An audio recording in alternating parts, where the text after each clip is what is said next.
सयोनी घोष को क्यों मोदी शाह पर आया होगा गुस्सा? ककोली घोष को क्यों हो रही होगी टेंशन? यूसुफ पठान क्या अब हिम्मत दिखाकर फिर से ममता के पास लौट जाएंगे? क्योंकि दोस्तों अब उनके सामने एक ऐसी स्थिति पैदा हो गई है कि अब जवाब देना होगा, बच नहीं सकती। जैसे कभी सयोनी घोष ने जब ममता बनर्जी के साथ गद्दारी की थी तो अपने सोशल मीडिया अकाउंट एक्स से गायब रही थी, मीडिया से बचती रही थी और जब आई तो पीएम मोदी की तारीफ पर तारीफ करने लगी। लेकिन अब तारीफ के बदले दिलो दिमाग में ये सोच रही होंगी मोदी शाह ने तो उनके पॉलिटिकल करियर पर ही ब्रेक लगाने का रास्ता तैयार कर दिया। दोस्तों ऐसी स्थिति में अब तो ऐसा लगता है ममता बनर्जी के सामने उन्हें झुकना ही पड़ेगा। झुकना तो 20 सांसदों को पड़ेगा, झुकना तो ऋतुव्रत बनर्जी के साथ आए टीएमसी के 65 बागी विधायकों को भी पड़ेगा। कैसे, चलिए आपको विस्तार से बताते हैं। नमस्कार दोस्तों, मैं हूं परवीन सानी। दोस्तों बागी सांसदों की हालत तो पतली होगी ही, लेकिन इसके साथ मैं दावे के साथ कह रहा हूं बीजेपी की मंशा पर पानी फिर गया।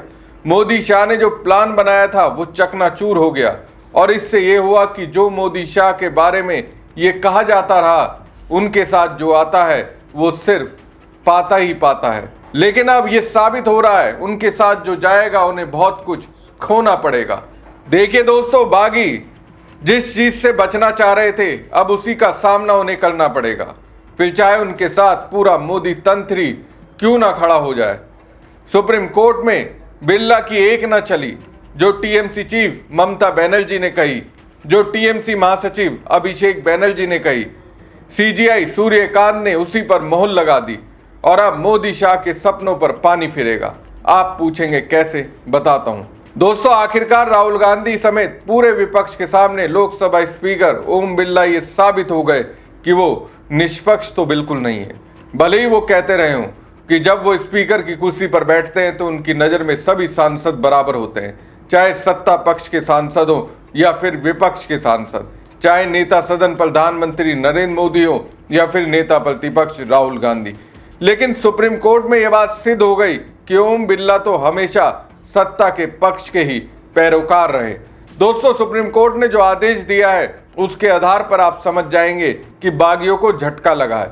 लोकसभा स्पीकर ओम बिरला को आईना दिखाया गया है, मोदी और उनकी सरकार को झटका लगा और ममता और अभिषेक की बड़ी जीत हुई है। दरअसल दोस्तों टीएमसी की याचिका पर अयोग्यता के मामले में सुप्रीम कोर्ट ने आज सभी 20 बागी सांसदों के खिलाफ नोटिस जारी किया है।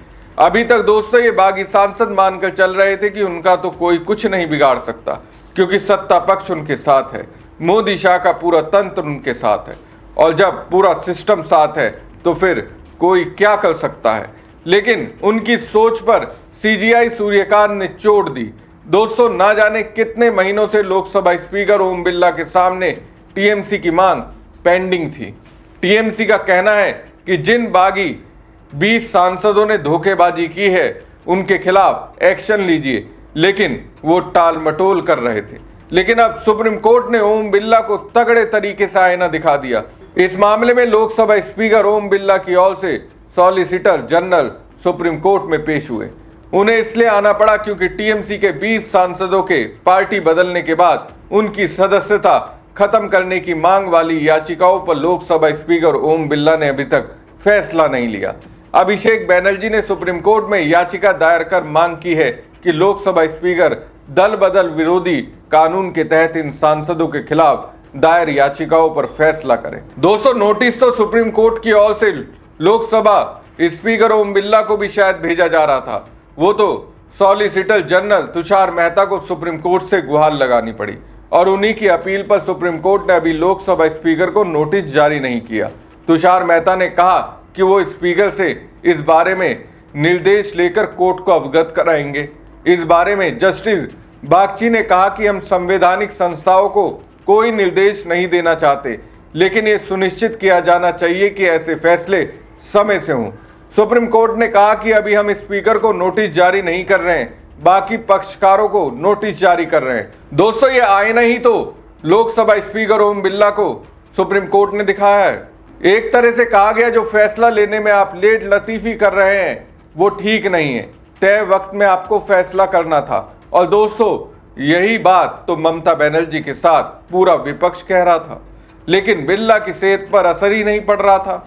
वो तो एक कान से सुन रहे थे और दूसरी कान से निकाल दे रहे थे। दोस्तों, ना जाने कितने दिनों से नहीं, पूरे 2 महीने से ज्यादा यानी करीब 67 दिनों से लोकसभा स्पीकर ओम बिरला के सामने टीएमसी की ये मांग पेंडिंग पड़ी थी। 19 जून को अभिषेक बनर्जी ने 20 बागी सांसदों की सदस्यता खत्म करने के लिए याचिका दी थी, लेकिन 25 अगस्त तक अंतिम फैसला नहीं हुआ। जुलाई के आखिर में भी टीएमसी ने आरोप लगाया था कि 5 हफ्ते से ज्यादा समय बीतने के बावजूद ना तो नोटिस जारी हुआ था, ना सुनवाई तय हुई थी और ना कोई प्रक्रिया आगे बढ़ी थी। अब यही बात सुप्रीम कोर्ट कह रहा है। दोस्तों, अब जरा इस पूरे मामले को परिसीमन वाले खेल से जोड़कर समझिए, क्योंकि यहीं से बीजेपी की टेंशन बढ़ सकती है। आप सोच रहे होंगे कि 20 बागी सांसदों का मामला और परिसीमन का बिल, इन दोनों का आपस में क्या लेना देना है। दरअसल दोस्तों, बीजेपी आने वाले समय में परिसीमन के जरिए देश की लोकसभा सीटों का नया गणित तैयार करना चाहती है। यानी किस राज्य में कितनी सीटें बढ़ेंगी, किस राज्य के संसद में राजनीतिक वजन बढ़ेगा और किसका घटेगा, ये पूरा मामला देश की राजनीति का नक्शा बदल सकता है। लेकिन इसके लिए बीजेपी को संसद में मजबूत राजनीतिक जमीन चाहिए। विपक्ष को दबाव में रखना होगा, सहयोगियों को साथ रखना होगा और सबसे बड़ी बात, लोकसभा का नंबर गेम अपने पक्ष में लाना होगा। लेकिन यहाँ सुप्रीम कोर्ट के इस कदम ने बीजेपी के लिए मुश्किलें खड़ी कर दी हैं, क्योंकि मामला उन 20 सांसदों का है जिनकी सदस्यता को लेकर सवाल उठ चुका है। अब स्पीकर इस मामले को ज्यादा दिनों तक नहीं टाल सकते। अगर कार्रवाई तेज होती है और अगर आखिर में इन सांसदों की सदस्यता पर कोई बड़ा फैसला आता है तो लोकसभा का मौजूदा गणित बदल सकता है। यही बीजेपी के लिए असली टेंशन है दोस्तों, क्योंकि परिसीमन कोई छोटा मोटा बिल नहीं है कि आज पेश किया और कल पास करा लिया। यह ऐसा मुद्दा है जिस पर पहले से विपक्ष एकजुट होने की कोशिश कर रहा है। दक्षिण के राज्यों को डर है कि आबादी के आधार पर सीटों का बंटवारा हुआ तो उनकी राजनीतिक हिस्सेदारी कम हो सकती है।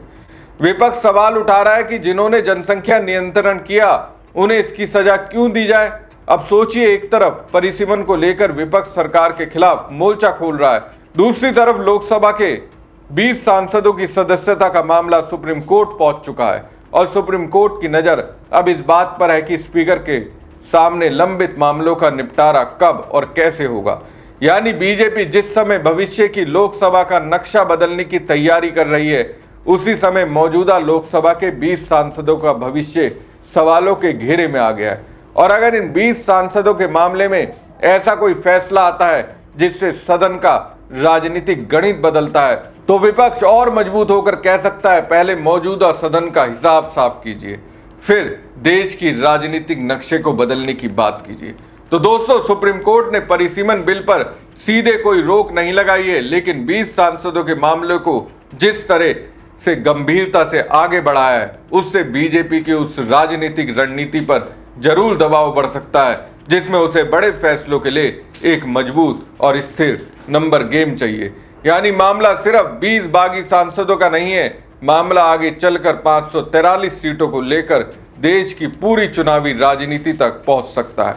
और यही वजह है कि ममता अभिषेक की ये कानूनी लड़ाई बीजेपी के लिए सिर्फ एक झटका नहीं, बल्कि आगे आने वाले बड़े राजनीतिक खेल की घंटी भी साबित हो सकता है। दोस्तों, परिसीमन बिल पास कराने के लिए सरकार कितनी बेकरार है, आप इसी से समझ सकते हैं। संसद के मानसून सत्र को अनिश्चित काल के लिए स्थगित किया है, सत्रावसान नहीं किया। सत्रावसान का मतलब हुआ राष्ट्रपति की ओर से आदेश जारी कर सत्र को औपचारिक रूप से समाप्त करने की प्रक्रिया है। अनिश्चितकाल सदन की कार्रवाई स्थगित करने का मतलब है अगर लोकसभा स्पीकर ओम बिरला फिर से स्पेशल सत्र अगर बुलाना चाहें तो वो बुला सकते हैं। बुलाने का मकसद सरकार के पास है, क्योंकि उसे किसी भी कीमत पर परिसीमन बिल पास कराना है। लेकिन सुप्रीम कोर्ट का ये फैसला एक तरह से झटके की तरह सरकार के लिए है, क्योंकि जिस कॉन्फिडेंस के साथ टीएमसी के बागी सांसद गए थे, वो कॉन्फिडेंस अभी हिला तो होगा ही। हमारी खबर आपको कैसी लगी कमेंट बॉक्स में कमेंट करके जरूर बताएं। साथ ही पेज को लाइक और खबर को ज्यादा से ज्यादा शेयर कीजिएगा। धन्यवाद।